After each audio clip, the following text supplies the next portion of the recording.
As we talk about U.S. military policy for drone usage, let's look at the benefits of their use as opposed to manned planes of the same caliber.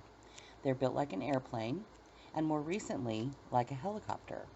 This unmanned craft has incredibly accurate HD cameras, over 900 times better than a regular 2 megapixel camera.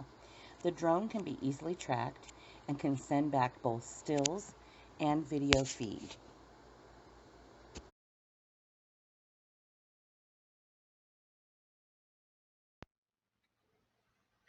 Almost as soon as man harnessed the aerodynamics that made flight possible, the U.S. military weaponized that technology.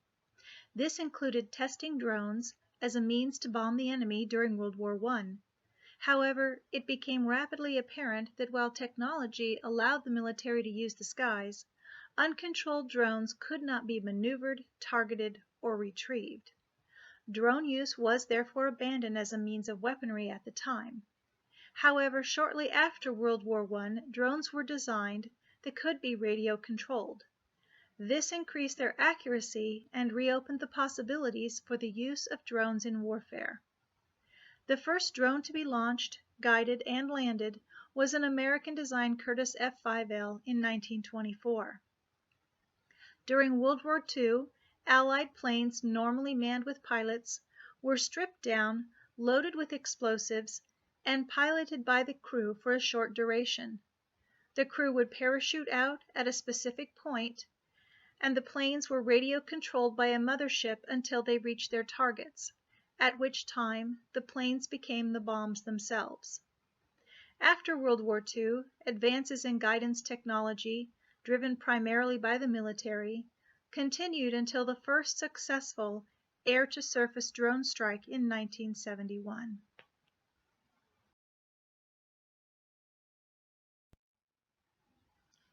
Currently, the two UAV models used most often by the U.S. military are the Predator and the Reaper.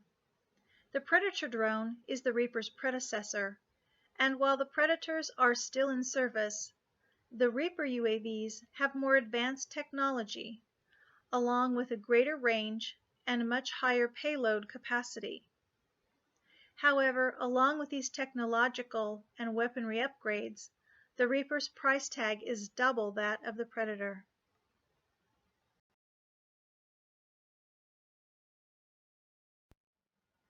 The cost of UAVs is not just for the actual aircraft. Drone systems are packaged in a configuration of 4 aircraft, a control station, and a satellite link. Though they can be controlled at all times from a local base, oftentimes the usual routine is that the drone is launched locally, the controls are then taken over by a pilot in a remote location, sometimes on the other side of the world. The surveillance or attack mission is completed by that remote pilot, and when the drone returns to its local base, a local controller will land it. Throughout its mission, the UAV is transmitting a variety of data which is communicated by satellite and received by the remote pilots, and it can also be viewed by the ground troops in real time.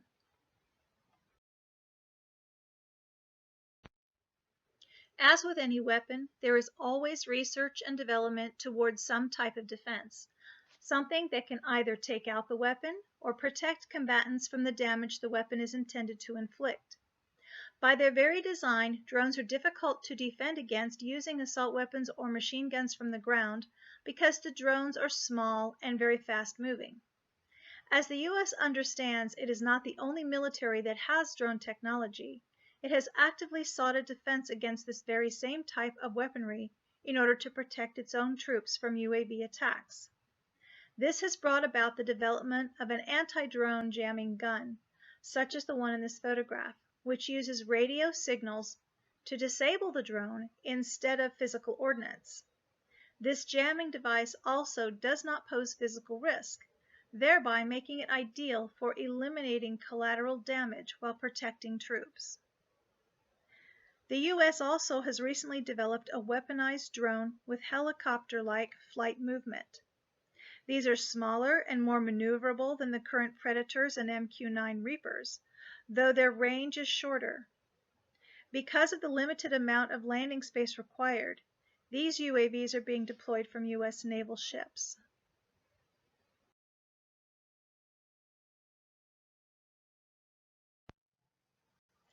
Currently underway are tests of other technological advancements toward reducing the need for drones to be close to the target before pilots can see what is on the ground via the UAV's video feeds.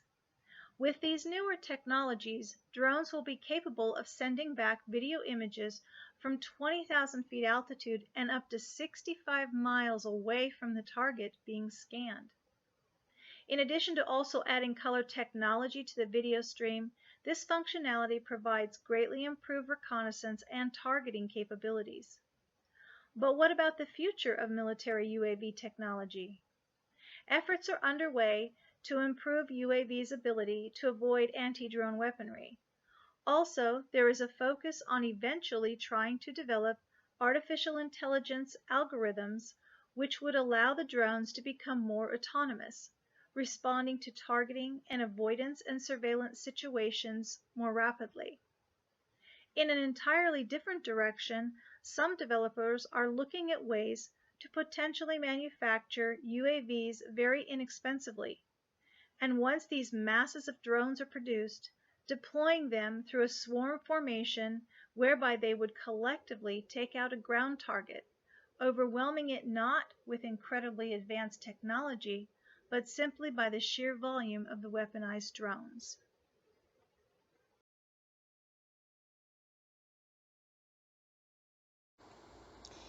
U.S. policy on drone strikes began under George W. Bush, a largely untested technology. The enemy was the Taliban, and drones were exclusively used in Pakistan at that time. The aim of using drones was to reduce the civilian and American loss of life, and the scope was wherever there is a need for precise strikes to reduce the civilian and American loss of life. From its start, there has been very little oversight or regulation other than increased development. Under Obama, use has now increased 10 times over in many countries and is the cornerstone of his counterterrorism policy. In those strikes, hundreds have been unintentionally killed, including 6 Americans.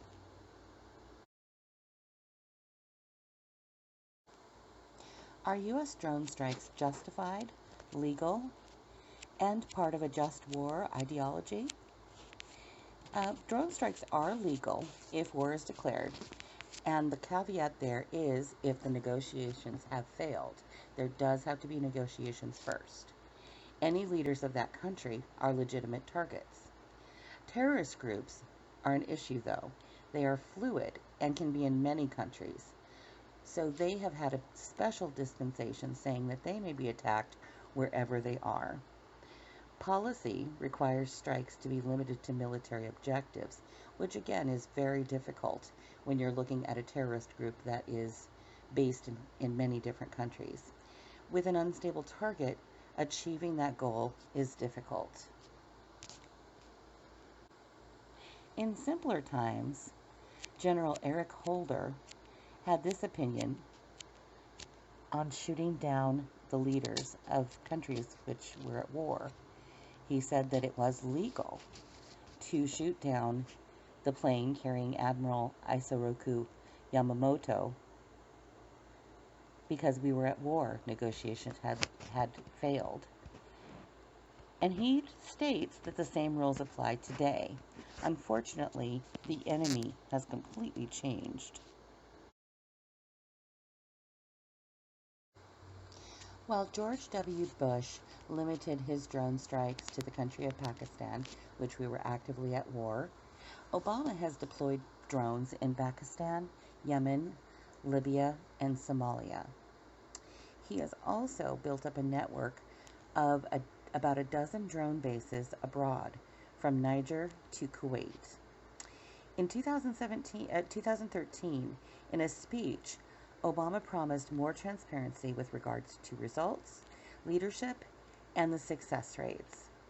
In 2016, these results are still largely classified, along with who actually orders the strikes. This Stimson Committee, a nonpartisan oversight committee, has graded Obama's policy with regards to the speech in 2013 as an F.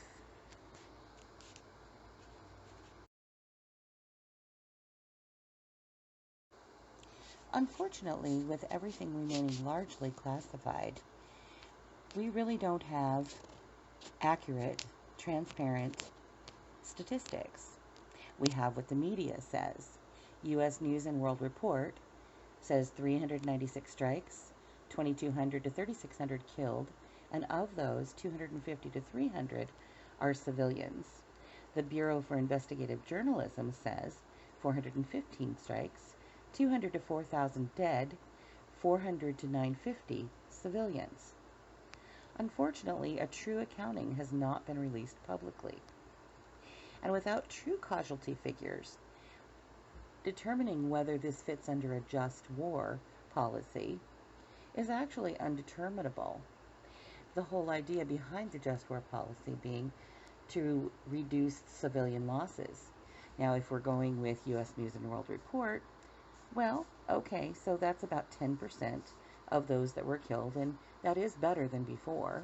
But if you go with Bureau for Investigative Journalism, you're looking at, 20%, which to me is not acceptable. In a pledge Obama made 2 years ago, he said specifically, before any strike is taken, there must be near certainty that no civilians will be killed or injured, the highest standard we can set. Obama noted the extensive criticism of civilian casualties and admitted, it is a hard fact that U.S. strikes have resulted in civilian casualties, a risk that exists in every war. Yet, he asserted, there's a wide gap between U.S. government assessments of such casualties and non-governmental reports. The government does not release any of its statistics or evidence, however, thus conceding the high ground in public debates. Unfortunately, proving that statement is almost impossible because there really isn't any widely released statistical evidence.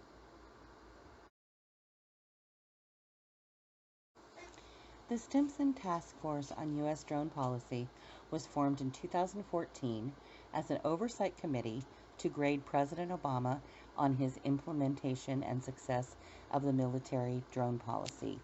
Not only is it bipartisan, but it also includes members of the CIA, the Department of Defense, and the Department of State and Commerce. These are their suggestions to improve the policy. Conducting a rigorous strategic review and cost-benefit analysis of the role of lethal drones in targeted counterterrorism strikes.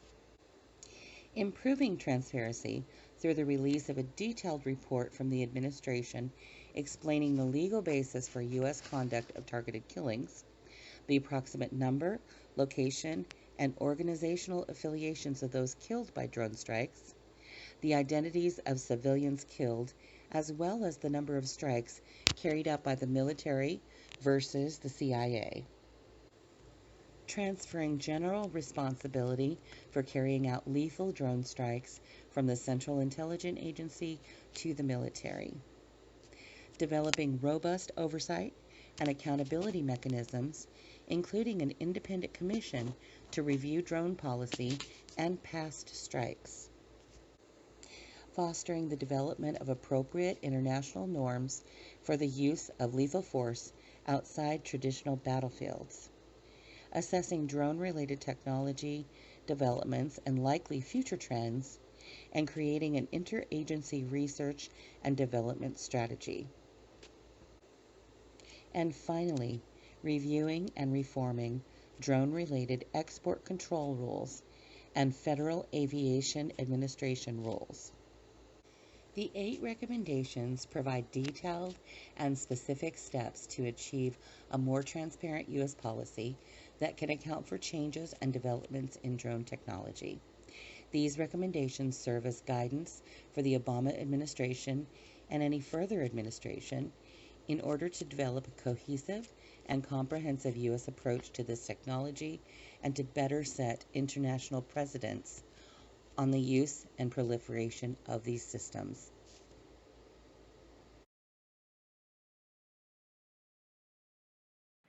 As previously stated, President Obama had promised transparency about UAVs, yet that promise has not been yet fulfilled.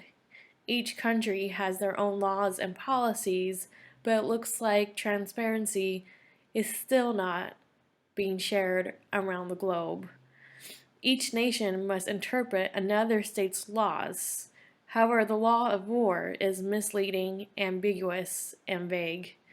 Each year, more countries are taking non-weaponized UAVs and making them into a weaponized state. Just this year, Nigeria was added on the list for weaponizing drones. Past November, Italy was the second country to have a contract with the United States to purchase weaponized UAV technology. Spain and Canada have not received permission from the U.S. to import yet.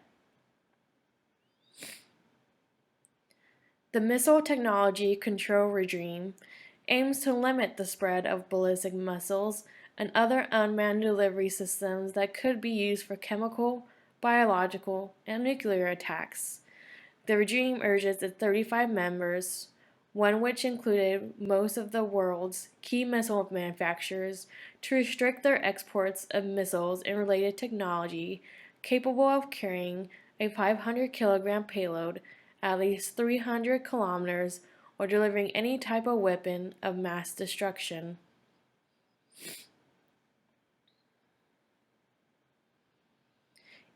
Each member is supposed to establish a national export control policy, including ballistic missiles, cruise missiles, unmanned aerial vehicles, space launch vehicles, drones, remotely piloted vehicles, sounding rockets, and underlying components and technologies that appear on the regime's Material and Technology Annex.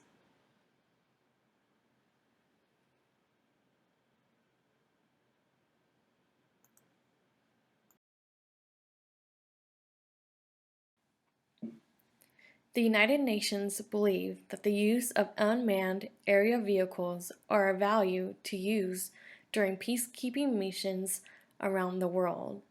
The UN stresses that the term UAV to be used versus the drone to not be confused of the UAVs that are popular with the US attacks in the Middle East.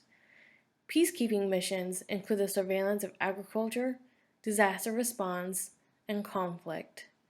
The UN has used UAVs as surveillance in the Democratic Republic of Congo and Rwanda. However, there have been concerns of who takes responsibility for the UAVs and the data that gets collected and stored. Another problem is that a lot of civilians are contracted to work and operate with the UAVs that are not military related. A meeting in 2015 with the United Nations discussed on UAVs included Turkey stating that the UAVs must be used in line with international law, the Charter, and the principle of transparency, while Russia added that a full analysis of the legal, operational, and financial aspects needed to be researched fully before being implemented. Cuba stated that it was the responsibility of the state to worry about civilians and that they weren't going to meddle with such issues. Bhutan had deployed many peacekeepers and is still a strong representative of security and peace. Japan has given over $40 million to the UN to provide for military engineering equipment.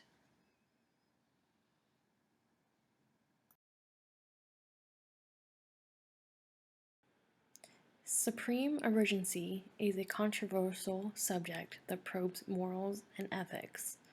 Walzer states that a supreme emergency exists when our deepest values are our collective survival or in imminent danger, basically using extraordinary means to defeat an enemy. An example Walser uses is when the British bombed Germany during the Nazi invasion in the 1940s. That bombing resulted in thousands of innocent civilians being killed in the process. The question is, if we are in the same situation with the war on terror in the Middle East, should the use of unmanned aerial vehicles be used to fight against terrorism? Terrorism, defined, is an attack that includes third parties who are indirect victims. Terrorists are people who are at their last resort, who have a plan to shock, kill, and terrorize everyone around them. Terrorists have no excuse, no justification. This is where terrorism and war differ, the lack of jus in bello and jus ad bellum.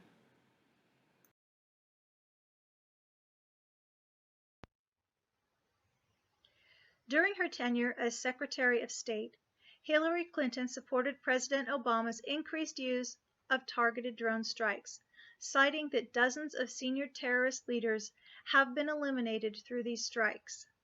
It is likely that if Secretary Clinton wins the 2016 presidential election, the current policy on drone strikes will remain in place. Republican candidate Donald Trump supports the use of targeted drone strikes as well in the fight against terrorism.